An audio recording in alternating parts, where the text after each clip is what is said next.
Commander Lee Taman stood at the large window of the Federation flagship Harmony. Stars stretched out before him like tiny diamonds on black silk. He had seen this view 1,000 times, but today something felt wrong. The feeling sat in his stomach like a cold stone. "Commander," called Lieutenant Kim Do-yeon from his station. "We're getting strange reports from the outer colonies." Taman walked over to the young communications officer. Do-yeon's face showed worry lines that seemed too deep for someone only 25 years old. "What kind of reports?" Taman asked. "Ships going missing, supply runs that never arrive. 3 different colonies have lost contact with their trade partners." Do-yeon pulled up a star map on his screen. Red dots marked the problem areas. "Look at this pattern, sir." Taman studied the map. The missing ships and broken communications formed a rough circle around human space. It looked random to most people, but Taman had fought in border wars. He knew what an attack pattern looked like. "Keep monitoring," he said, "and send me copies of every report." On the capital world of Nexus Prime, Ambassador Choi Yoonji walked through the great halls of the Federation building. Alien representatives from dozens of species moved around her. Some walked on 2 legs like humans. Others slithered, floated, or moved on many legs. All of them had worked together for 800 years. The rule that held them together was simple: never betray the humans. It wasn't written in any law book. It didn't need to be. Every species in the galaxy knew the story. Long ago, when humans first joined the galactic community, some alien empires thought they could use the newcomers. They thought humans were weak because they talked about peace and cooperation. They learned the hard way that humans were not weak. The Terra Wars lasted only 6 months. When they ended, 3 major alien civilizations had been completely destroyed. The survivors begged humans to be peacekeepers instead of conquerors. Humans agreed, but the lesson remained clear: never make humanity your enemy. For 8 centuries, this rule kept the galaxy peaceful. But today, Yoonji noticed something strange.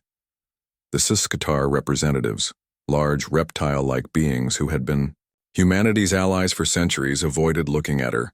When she approached their group, their conversation stopped. The Velnathi, tall beings made of living crystal, did the same thing. Even the Mordani, who looked like floating jellyfish made of light, seemed nervous around her. Yoonji had been a diplomat for 30 years. She knew when people were hiding something. Captain Park Minji commanded the human cruiser Silent Thunder. Unlike the big Federation ships, her vessel was built for speed and stealth. Right now she was using both. "Ma'am," called her sensor officer. "I'm picking up a large fleet movement in the Velnathi sector." "Show me," Minji said. The display showed dozens of alien warships moving in formation. They were heading toward the border between Velnathi and human space. "That's a lot of ships for a training exercise," Minji said. "Are they broadcasting any identification signals?" "No, ma'am." Complete communication silence. Minji frowned. Military fleets always announced themselves when they moved through space.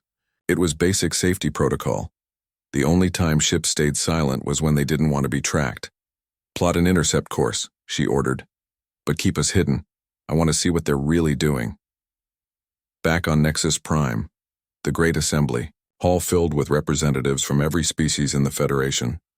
Today's meeting would decide a mining dispute between the Siskatar Empire and the Velnathi Collective. It was exactly the kind of problem humans usually solved through careful negotiation. Ambassador Yoonji took her seat at the human delegation table. Across the room, she could see the leaders of both disputing parties. They should have looked nervous or angry. Instead, they seemed calm. Too calm. The meeting began with standard procedures. Each side presented their claims. The evidence was complex, but Yoonji had handled hundreds of similar cases. She already knew how to solve this fairly. But when she stood to speak, something unprecedented happened. "The human delegation proposes a joint mining operation," she began. "Both parties would share the profits equally, with Federation oversight to ensure the Siskatar Empire rejects human mediation interrupted Ambassador Takakor, the reptilian leader. His voice carried through the hall like a growl. The room went completely silent. In 800 years, no one had ever rejected human mediation. Furthermore, continued the Velnathi representative, her crystal body glowing brighter, the collective also rejects human involvement in this matter. Gasps echoed through the assembly. Even the neutral species looked shocked. But the real surprise came next. Mordani Ambassador Lufwell floated forward, his jellyfish-like body pulsing with light. The Mordani Republic supports our allies in this decision, he announced. It is time for the galaxy to handle its own affairs. Yunji felt the blood drain from her face. 3 of humanity's oldest allies had just publicly rejected human authority. This had never happened before, not once in 8 centuries. The vote that followed was quick and decisive. Every species that had secretly met with the 3 powers voted against the human proposal. For the first time in galactic history, human mediation had been overruled. As the assembly dissolved into chaos, Yunji activated her emergency communicator. "Priority message to Earth Command," she whispered. Code red. "The Covenant is broken." Lieutenant Do-hyun was working late in his communications center when the intercepted message came through. His equipment was designed to monitor emergency frequencies, but this transmission was on a channel that didn't officially exist. The message was short and encoded, but Do-hyun had been trained to break alien encryption. His blood turned cold as he read the decoded text. "Phase 1 complete. The humans suspect nothing. All fleets are in position. Begin Phase 2 at dawn." The message was signed with 3 symbols: a SS Qatar claw mark, a Velnathi crystal formation, and a Mordani light pattern. Do-hyun's hands shook as he forwarded the message to Commander Taemin. Then he sent copies to Captain Minji and Ambassador Hunji. Finally, he opened the most secure communication channel in the human fleet. "Emergency transmission to Earth Command," he said into his microphone. "Authentication code Charlie 77 Alpha. Message begins. They have broken the oldest rule in the galaxy. Repeat, they have broken the oldest rule in the galaxy." In Tio's, his quarters, Commander Taemin read Do-hyun's message 3 times before he believed it. 800 years of peace were about to end. Humanity's most trusted allies had chosen betrayal over friendship. Taemin opened his personal safe and pulled out a sealed envelope marked "Open only if Covenant broken." Every human military officer carried one. They had hoped never to use them. Inside was a single sheet of paper with 1 line of text. "The sacred covenant has been broken. Activate Protocol Omega." Taemin walked to his communication console and entered a code he had memorized but never used. A few seconds later, his message reached every human military base, ship, and outpost in the galaxy. The message was simple. The galaxy has forgotten why the rule exists. It is time to remind them. Across human space, lights began turning on. Ships that had been in storage for decades started their engines. Weapons that had been locked away were brought out of hiding. Military factories that had been running at minimum capacity suddenly roared to life. The galaxy was about to remember why they had begged humans to be peacekeepers instead of conquerors. The oldest rule in the galaxy had been broken. Now they would learn why it existed in the first place. Captain Park Minji watched the alien fleet through her ship's sensors. The silent thunder stayed hidden in the shadow of a large asteroid, completely invisible to the enemy ships. What she saw made her stomach turn. The fleet was massive. SS Qatar. Battleships moved alongside Velnathi crystal cruisers and Mordani energy vessels. They were supposed to be enemies fighting over mining rights. But here they were, working together like they had practiced for years. "Ma'am," whispered her tactical officer, "I count over 200 ships. That's enough firepower to destroy a whole star system." Minji nodded grimly. "Where are they headed?" "The Kepler colony, ma'am. It's a human research station." Kepler colony was home to 50,000 humans and their families. It was also where humanity's best scientists worked on advanced technology projects. If the alien fleet was heading there, it wasn't for a friendly visit. "Send a priority message to the colony," Minji ordered. Tell them to evacuate immediately, then get me a direct line to Earth Command. Meanwhile, on Nexus Prime, Ambassador Yunji was doing her own investigation. The public rejection of human authority had been shocking enough, but she suspected it was just the beginning. She used her diplomatic access codes to enter restricted areas of the Federation database. What she found there made her hands shake with anger. The three alien powers had been meeting in secret for over 10 years. The meetings weren't recorded in any official logs, but Yunji found travel records, security footage, and financial transfers that told the story. They called themselves the Liberation Pact. Their goal was simple: remove human influence from galactic affairs and take over human territory. They believed that 800 years of human peacekeeping had made the galaxy weak. They wanted to return to the old days of conquest and expansion. But first, they had to eliminate the one species that could stop them. Yunji found detailed plans for coordinated attacks on human colonies. She found lists of human military officers marked for assassination. She found propaganda materials designed to turn neutral species against humanity. The worst part was how long they had been planning this. For a decade, they had been slowly moving their fleets into position. They had been bribing Federation officials and spreading lies about human oppression of other species. Computer, establish secure connection to Earth, Yunji said. Connection, established, Ambassador, replied the artificial intelligence. Priority 1 message to the President. The situation is worse than we thought. This isn't just a diplomatic crisis, it's a planned genocide. Commander Lee Taman stood in the war room of the Harmony, surrounded by holographic displays showing the entire galaxy. Red dots marked human colonies under attack. Yellow dots showed alien fleet movements. The pattern was clear and terrifying. They're hitting us everywhere at once, reported Colonel Han Woo-jin, Taman's intelligence officer. 12 colonies have gone dark in the last 6 hours. Our supply lines are being systematically destroyed. What about our fleet positions? Taman asked. That's the problem, sir. Our ships were positioned for peacekeeping operations. We're spread thin across the galaxy to mediate disputes and protect trade routes. The aliens planned this perfectly. They know exactly where all our forces are.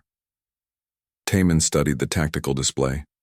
The Liberation Pact had spent years learning human military positions while pretending to be allies. They had used human trust against humanity itself. Sir, called Lieutenant Kim Do-hyun from his communication station, I'm intercepting more coded transmissions. The aliens are coordinating their attacks down to the minute. What are they saying? Do-hyun's face was pale as he read the decoded messages. They're calling it Operation Final Dawn. The goal is to cripple human military capacity in the first wave, then demand complete surrender. And if we don't surrender? They plan to use weapons of mass destruction on Earth and the 12 major human worlds. They want to break our will to fight by threatening our population centers. The room fell silent. For 800 years, humanity had kept the peace by being reasonable and fair. The aliens were planning to respond to that fairness with mass murder. On the outer rim of human space, the first attacks were already beginning. The research station at Kepler Colony had received Captain Minji's warning just in time. Most of the civilians had evacuated, but the scientists stayed behind to destroy their research data. Dr. Yoon Sora stood in her laboratory, watching the alien fleet approach on her sensor screen. She was the lead researcher on Project Prometheus, humanity's most classified weapons program. Doctor, we need to go now, shouted her assistant. The evacuation ship won't wait much longer. Go without me, Sora said calmly. I need to make sure they don't get this data. The data she was protecting contained the blueprints for humanity's hidden weapons systems. For centuries, humans had deliberately made their technology appear primitive compared to what they could actually build. It was part of the peacekeeping strategy. Appear strong enough to maintain order, but not so strong as to terrify other species. But Project Prometheus contained the real technology. Weapons that could crack planets. Ships that could move faster than anything else in the galaxy. Defensive systems that could stop entire fleets. The aliens thought they were attacking weak, peaceful humans. They had no idea what they were really dealing with. Sora finished uploading a virus into the main computer system. If the aliens tried to access the research data, the virus would destroy everything and send a signal to Earth. Then she activated the laboratory's self-destruct system. As she ran to the last evacuation shuttle, Sora could see the alien ships entering the system. They moved in perfect formation, confident in their overwhelming numbers. They were about to learn that numbers meant nothing against superior technology. Back on Earth, President Kim Ji-soo sat in the Situation Room deep beneath the capital city. Around her, the most powerful humans in the galaxy waited for her decision. "How long before the attacks reach our core worlds?" she asked. 18 hours, Madam President," replied Defense Minister Park Kyung-soo. "Our outer colonies are buying us time, but they can't hold out forever." "What about our allies? Are any species supporting us?" "Most of the neutral species are staying out of it. They're scared. The Liberation Pact has convinced them that this is just a power struggle between major civilizations." President Kim looked at the tactical displays surrounding her. The galaxy her predecessors had spent 8 centuries protecting was turning against them. Species that owed their freedom to human intervention were now standing aside as humanity faced extinction. "Madam President," said Admiral Lee Hyun-sik, the head of human military forces, "we need to make a decision. Do we try to negotiate, or do we activate the full defense protocols?" The president was quiet for a long moment. She thought about all the peace treaties humanity had negotiated, all the wars they had prevented, all the species they had protected from extinction. "The aliens want to remind the galaxy of the old ways," she said finally. "They want conquest and expansion instead of cooperation and peace." She stood up and walked to a secure terminal. Her personal access code would unlock humanity's greatest secret, the true extent of their military capabilities. "Very well," she said, entering her code. "Let's show them what the old ways really look like." Across human space, hidden facilities began powering up. Weapons that had been stored for centuries were brought online. Ships that officially didn't exist launched from secret bases. The galaxy had wanted to see what humanity was really capable, for they were about to find out. In her private quarters aboard the Silent Thunder, Captain Minji read the activation order that appeared on her personal terminal. The message was simple. "Protocol Omega is now active. All restrictions are lifted. Show them why the rule exists." Minji smiled grimly as she walked to her ship's bridge. For her entire career, she had followed rules designed to limit human military power. She had used weapons set to minimum power, and tactics designed to minimize casualties. Those rules no longer applied. "All hands, this is the captain," she announced over the ship's communication system. "We are now operating under wartime protocols. Remove all safety restrictions from our weapon systems. Activate full stealth capabilities. Today we remind the galaxy why they begged us to be peacekeepers instead of conquerors." The Liberation Pact had broken the oldest rule in the galaxy. Now they would face the consequences. The first counterstrike came at dawn, Galactic Standard Time. Captain Park Minji's ship Silent Thunder materialized out of nowhere above the Esikatar Empire's primary shipyard. The massive orbital facility had been building warships for the Liberation, packed for months preparing for their attack on humanity. "All weapons online," reported her tactical officer. "Targeting the main construction bays." "Fire," Minji said quietly. What happened next shocked even her own crew. The weapons that fired from Silent Thunder weren't the standard plasma cannons that other species recognized. These were weapons that had been hidden for centuries, designed using technology far beyond anything the aliens understood. The beams that struck the Esikatar shipyard didn't just destroy it. They unmade it. The massive steel and ceramic structure simply ceased to exist, reduced to individual atoms scattered in space. "My God," whispered the tactical officer. "The entire facility is gone.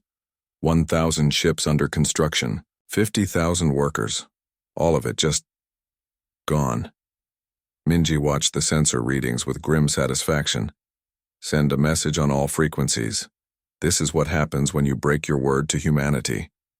Across the galaxy, similar strikes were happening everywhere. The Liberation Pact had military installations. Commander Lee Taman led a strike force of 12 human cruisers against a Velnathi crystal fortress in the Rigel system. The fortress was supposed to be impossible to destroy. The living crystal that formed its structure could repair damage faster than conventional weapons could cause it. But human weapons were not conventional. "Target acquired," reported his weapons officer. "The fortress is activating its repair systems." "It won't help them," Taman said. "Fire the quantum disruptors." The beams that struck the Velnathi fortress didn't damage the crystal structure. Instead, they disrupted the quantum bonds that held the crystals together. The living fortress died instantly, its crystals turning black and crumbling into space dust. "Sir," called his communications officer, "we're receiving surrender requests from 17 Velnathi ships in the area." "Tell them surrender is not an option," Taman replied. "They chose war. Now they'll face the consequences." On Earth, President Kim Ji-soo watched the first battle reports with mixed feelings. The human military was performing exactly as expected. Centuries of hidden research and development were paying off, but seeing such destruction, even of enemy forces, still troubled her. "Madam President," said Defense Minister Park Kyung-soo, "our forces have eliminated 60% of the Liberation Pact's military infrastructure in the first 6 hours. Enemy casualties are estimated at over 2 million. "And our casualties?" 17 wounded. No deaths. The president nodded grimly. This was why humanity had hidden their true capabilities for so long. When they fought without restrictions, the battles weren't really battles at all. They were exterminations. "What's the status of enemy morale?" she asked. "Collapsing rapidly. Ma'am, we're intercepting panic communications from all 3 pact species. Many of their commanders are requesting permission to withdraw. And their leaders? Still demanding that their forces continue the attack. But their field commanders are starting to ignore orders." Lieutenant Kim Do-hyun sat at his communication station aboard the Harmony, monitoring transmissions from across the galaxy. What he heard told the story of how quickly everything was changing. "Human fleet detected in Sector 7. Request immediate reinforcements." "Reinforcements? We don't have any reinforcements. The entire 3rd battle group just disappeared. This is Eschatar command to all units. The humans have weapons we've never seen before. Our shields are useless. Velnathi crystal ship Luminous Dawn to any friendly forces. We are under attack by human vessels. They're cutting through our hulls like they're made of paper." But the most revealing transmissions came from the older alien commanders, the ones who remembered the stories their grandparents told. This is exactly what happened in the Terra Wars. The humans were holding back. They were always holding back. We should never have broken the covenant. They were protecting us from themselves. Do-hyun smiled grimly as he listened to the fear in their voices. For 800 years, younger generations of aliens had forgotten why the rule existed. They thought it was about politics or trade agreements. The older ones remembered the truth. Humanity wasn't kept as neutral mediators because they were peaceful. They were kept as mediators because they were too dangerous to be anything else. Ambassador Choi Yoon-ji stood in the Federation Assembly Hall, watching as alien representatives ran in panic. The same beings who had rejected human authority just hours ago were now begging for protection. Ambassador Yoon-ji called the Mordani representative, his jellyfish-like body flickering with desperate light patterns. "You must stop this madness. Call off your military." "I'm afraid that's not possible," Yoon-ji replied calmly. "You voted to reject human mediation, remember? You said the galaxy should handle its own affairs, but this isn't mediation, this is war." "Yes, it is. You chose war when you decided to betray us." The Eschatar ambassador approached, his reptilian scales pale with fear. "The human response is completely disproportionate. We only wanted to renegotiate some trade agreements." Unji pulled out a datapad and showed him the Liberation Pact documents she had discovered. "Is this what you call trade negotiations? Plans to destroy human colonies? Lists of our people marked for assassination? Orders to use weapons of mass destruction on our homeworlds?" The alien ambassador's scales turned even paler as he saw the evidence of his government's plans. The galaxy wanted to see what humanity was really capable of, Yoonji continued. "Congratulations. You're getting exactly what you asked for. In space above the Mordani homeworld, 12 human dreadnoughts dropped out of hyperspace. The ships were massive, larger than anything the galaxy had seen in 8 centuries. They had been hidden in deep space storage, waiting for the day they might be needed again. Admiral Lee Hyun-sik stood on the bridge of the flagship Retribution, looking down at the world that had helped plan humanity's destruction. The planet was beautiful, covered in floating cities that drifted through layers of colorful gas. "Sir," reported his tactical officer, "the planetary defense fleet is moving to intercept us." "How many ships?" 300 vessels, sir. They're demanding that we withdraw or face the consequences." Admiral Lee almost laughed. 300 ships against 12. In the old days, before humanity became peacekeepers, those would have been terrible odds for the enemy. Now, with 800 years of technological advancement hidden behind peaceful facades, it was barely worth calling a battle. "Open a channel to the planet," he ordered. The face of the Mordani Prime Minister appeared on the main screen, his jellyfish-like features glowing with false confidence. "Admiral, you are in violation of galactic law," the alien leader said. "Withdraw immediately or we will defend ourselves." "You lost the right to invoke galactic law when you planned genocide against my species," Admiral Lee replied. "You have one chance to surrender unconditionally. If you refuse, we will demonstrate why your ancestors begged us to be peacekeepers. We will never surrender to human tyranny." Admiral Lee nodded to his tactical officer. "Show them the weapon." One of the human dreadnoughts fired a single shot at the largest moon orbiting the Mordani world. The moon didn't explode. It simply vanished, erased from existence as if it had never been there. The communication channel was silent for several minutes. When the Mordani Prime Minister spoke again, his voice was barely a whisper. We surrender." Across the galaxy, the same scene was playing out dozens of times. Liberation-packed fleets that had seemed unstoppable hours ago were surrendering without firing a shot. Military bases that had taken decades to build were disappearing in minutes. The aliens were learning what their ancestors had known: humanity's mercy was a gift, not a weakness. Captain Minji received new orders as her ship approached another Sakatar stronghold. The message was simple: full disclosure authorized. Show them everything. For centuries, humanity had kept their true capabilities secret. They had used primitive-looking ships and limited-power weapons to avoid terrifying other species. They had pretended that their victories came from superior tactics rather than superior technology. That deception was no longer necessary. "Communications," Minji ordered.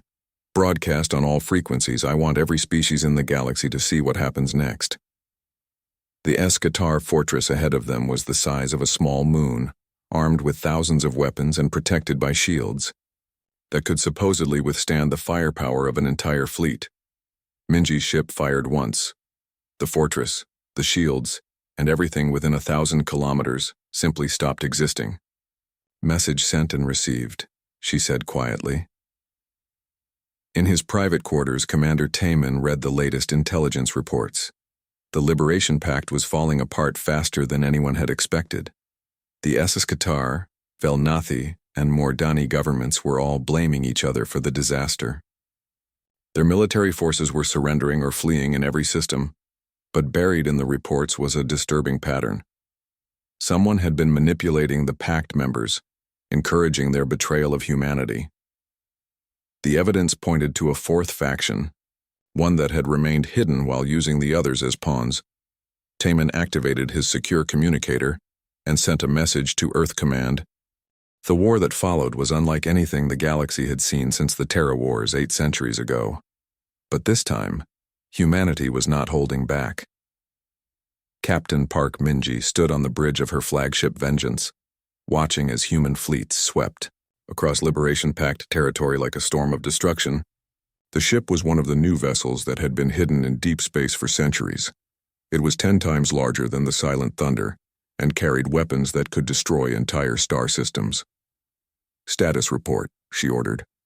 "Ma'am," replied her tactical officer, Task Force Alpha has secured the Eschatar core worlds. Task Force Beta is mopping up Velnathi resistance in the outer spiral. Task Force Gamma has surrounded the Mordani home system. Casualties? Enemy casualties exceed 50 million and climbing. Our casualties remain minimal, less than 1,000 wounded, no deaths. Minji nodded grimly. This wasn't a war, it was an extermination. The aliens had wanted to return to the old ways of conquest and expansion. They were learning what those old ways really meant when humanity was unleashed. "Ma'am," called her communications officer. "We're receiving surrender requests from over 200 packed worlds. They're offering unconditional surrender." "Tell them surrender is not enough," Minji replied. "They broke the covenant. Now they pay the price." On the Eschatar homeworld, Commander Lee Taman stood in what had once been the Imperial Palace. The massive structure was now a ruin, its walls cracked and burning. Around him, human soldiers in advanced combat armor moved through the wreckage, securing the area. "Sir," reported Colonel Han Wujin, "we've captured the Sisktar Emperor and his entire war council. They're requesting an audience." "With me?" Taman asked. "No, sir. They're asking to speak directly with the President of Earth. They want to negotiate a peace treaty." Taman almost smiled at the irony. Hours ago, these same aliens had been planning humanity's genocide. Now they wanted to negotiate. "Tell them there will be no negotiations," he said. "They chose war. War is what they'll get." The Emperor of the Eschatar Empire was brought before him in chains. The once proud reptilian leader was now broken and terrified. His scales had turned pale gray, a sign of extreme fear in his species. "Human commander," the Emperor said in a trembling voice. "Please, I beg you to listen to reason. We were deceived. We never wanted war with humanity." Taman pulled out a datapad containing the intercepted Liberation Pact communications. "These are your own words, Emperor. Direct orders to attack human colonies. Instructions to target civilian populations. Plans to use biological weapons against our children." The Emperor's scales turned even paler as he heard his own recorded voice giving those orders. We were manipulated," he protested. "There were others, shadows behind the pact. They pushed us into this." "Perhaps," Taman said.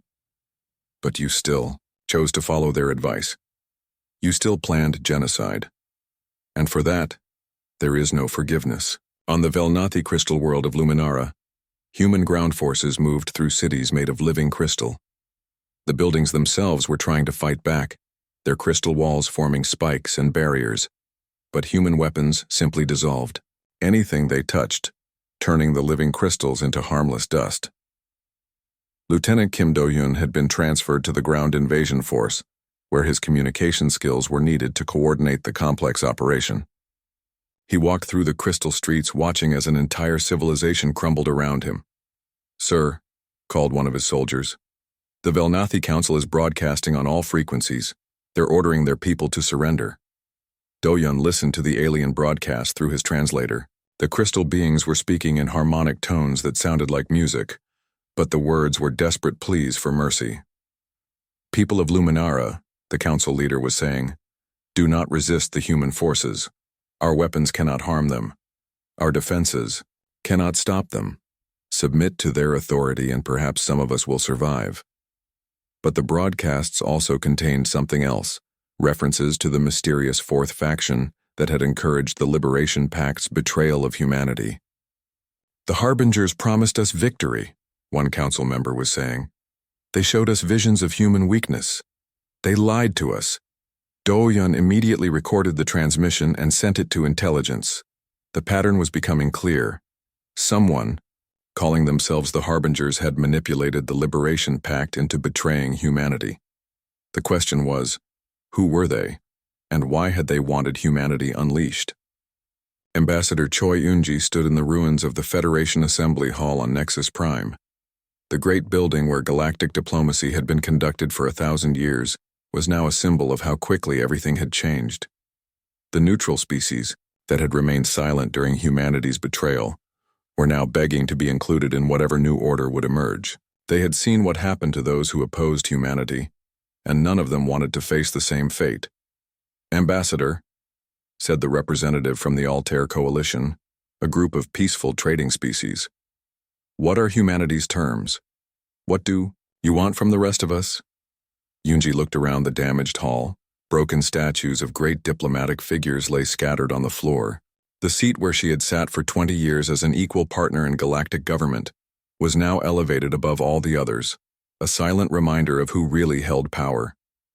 "Humanity wants what we've always wanted," she said. "Peace and stability. But the old system is gone. You voted to reject our authority. You chose to let our enemies attack us without offering help. We were deceived by Liberation Pact propaganda," protested the representative from the Centauri Federation. "Perhaps, but you still made your choice. Now you live with the consequences." Yunji activated a holographic display showing the new galactic map. Human territory had expanded to include all former Liberation Pact worlds. Human fleets were stationed in every major system. Human bases were being built on thousands of planets. "This is the new reality," she continued. "Humanity is not asking for your cooperation anymore. We're requiring it." On Earth, President Kim Ji-soo met with her military commanders in the deep bunker beneath the capital. The reports they brought were overwhelming in their scope. "Madam President," said Defense Minister Park Kyung-soo, "our forces control 70% of the galaxy. Liberation Pact resistance has collapsed completely. We estimate the war will be over within weeks." "What about civilian casualties?" the president asked. "Lower than expected, ma'am. Once alien military forces surrendered or fled, most civilian populations submitted to occupation without resistance. They remember the stories of what happened the last time their ancestors fought. Humanity." Admiral Lee Hyunsik brought up the strategic display. "The real challenge now is governing such a large area. We'll need to establish permanent bases in thousands of systems. And the cost? Enormous but manageable. The conquered territories have vast resources that will more than pay for their own occupation." President Kim studied the display showing human dominance across the galaxy. This was not what she had wanted when she ordered the activation of Protocol Omega, but the aliens had forced this choice on humanity. "What about these harbingers that keep being mentioned in intelligence reports?" "Still investigating, ma'am, but the pattern is clear. Someone manipulated the Liberation Pact into betraying us. The question is whether they expected us to respond with such overwhelming force. You think they wanted us to reveal our true capabilities?" "It's possible, ma'am. For 8 centuries, we've hidden our strength behind peaceful facades. Now every species in the galaxy knows exactly what humanity is capable of." The president was quiet for a moment, considering the implications. "Send a message to all human forces. I want the galaxy to understand that this was not our choice. We wanted peace. They chose war." Captain Minji received the president's message as her fleet approached the last major Liberation Pact stronghold. The fortress was built inside a massive asteroid, thought to be impregnable. It was where the surviving Pact leaders had retreated for their final stand. "Ma'am," reported her tactical officer, "the fortress is heavily defended. They have over 1,000 ships and planetary-class shields." "It won't matter," Minji replied. "Charge the Nova Cannon." The Nova Cannon was humanity's most devastating weapon, capable of igniting entire stars. It had never been used in combat before, but the situation called for a demonstration of absolute power. "Target locked," reported the weapons officer. "Fire." The beam that struck the asteroid fortress didn't destroy it immediately.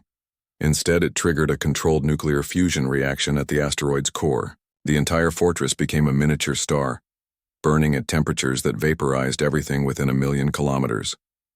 When the light faded, nothing remained but empty space and a few particles of cosmic dust. "Broadcast this to every species in the galaxy," Minji ordered. "Let them see what happens to those who betray humanity." But even as humanity's victory became complete, the mystery of the harbingers deepened. Intelligence reports from captured Liberation Pact leaders all told the same story. Mysterious beings from beyond the galactic rim had contacted them years ago, promising them victory if they united against humanity. These harbingers had provided tactical information about human fleet positions. They had supplied propaganda materials to turn neutral species against humanity. The galaxy was silent. For the first time in 800 years, there was no war anywhere in known space. Every species that had survived humanity's wrath had submitted completely to the new order. The Liberation Pact was a memory, its former territories now flying human flags. Captain Park Minji stood on the observation deck of the orbital station above the former Iskatar homeworld. The planet below showed the scars of conquest, burned cities, shattered monuments, and massive construction, sites where human bases were being built. "Ma'am," reported her aide, "the final resistant stronghold in the Gamma sector has surrendered. That's the last of them." Minji nodded without emotion. The war was over, but victory felt hollow. They had wanted peace and cooperation. Instead, they had been forced to become conquerors. "What's the casualty count?" she asked. "Final estimates 87 million alien military personnel killed or missing. Civilian casualties approximately 12 million. Infrastructure damage exceeds anything since the Terra Wars. And our losses? 3,000 wounded. 47 dead." The numbers told the story of what happened when humanity fought without restraint. It hadn't been a war. It had been extermination. Ambassador Choi Yoonji walked through the halls of the rebuilt Federation building on Nexus Prime. The structure looked the same on the outside, but everything inside had changed. Where there had once been equal representation from hundreds of species, now there was a simple hierarchy. Humans at the top, everyone else below. "Ambassador," called the Centauri representative as she passed, "when will the trade restrictions be lifted? My people are running out of basic supplies." "When we're satisfied that your species poses no threat to galactic security," Yoonji replied, coldly. The alien's face fell. It was the same answer she gave to everyone. Trade would resume when humans decided it was safe. Travel between systems would be allowed when humans approved it. Weapons manufacturing would begin again when humans permitted it. The galaxy now existed at humanity's pleasure. Commander Lee Taman stood in the intelligence center of the new human military headquarters on Earth. Banks of screens showed information flowing in from across the galaxy: fleet movements, resource reports, political analysis, and most importantly, the ongoing search for the mysterious harbingers. "Sir," called Intelligence Officer Park Sungman, "we've found something in the deep space monitoring stations." Taman walked over to examine the data. The displays showed sensor readings from the galactic rim, the empty space beyond the farthest human colonies. "What am I looking at?" he asked. "Energy signatures, sir. Something big is moving out there, something that doesn't match any known technology." The readings showed massive objects, larger than entire star systems, moving slowly toward the galaxy, from the dark space between galaxies.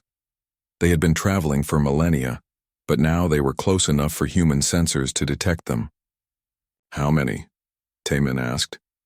"At least a dozen confirmed contacts, possibly more. Sir, these things are bigger than anything we've ever seen. Each one appears to be the size of a small solar system." Taman felt ice form in his stomach. The harbingers weren't just mysterious manipulators hiding in the shadows, they were something far worse.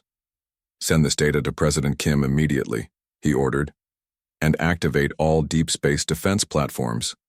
If these things are hostile—" "Sir," interrupted another officer, "we're receiving a transmission. It's coming from the largest contact. On screen." The image that appeared was like nothing in the galaxy's databases. The being that spoke was clearly artificial, but ancient beyond imagination. Its voice carried the weight of eons. "People of the galaxy," it said, "we are the harbingers of the final truth. We have watched you for 1,000,000 years, waiting for you to grow strong enough to serve our purpose." The image shifted to show vast machine cities floating in the void between galaxies. Each city was the size of a star system, populated by trillions of mechanical beings. "Your wars amuse us. Your peace bores us.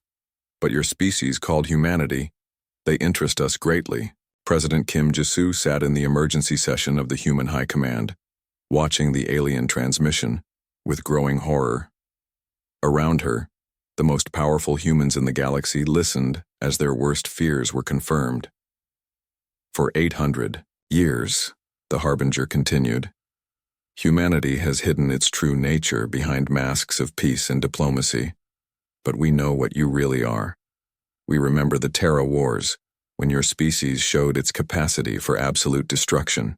The transmission showed historical footage from the ancient conflict, human warships reducing entire civilizations to ash, weapons that cracked planets, battles that lasted minutes but destroyed star systems. We manipulated the lesser species into betraying you because we needed humanity at full strength. We needed you angry, unleashed and ready for war, because soon you will serve as our vanguard in the conquest of this galaxy. Ma'am, whispered Defense Minister Park Kyung-soo, they're not here to invade. They're here to recruit us. The Harbinger's image smiled with mechanical coldness. Your demonstration of power over the Liberation Pact has proven that humanity is ready. You will join us in bringing order to the chaos of organic life. Those who resist will be destroyed. Those who submit will be preserved as useful servants. And if we refuse?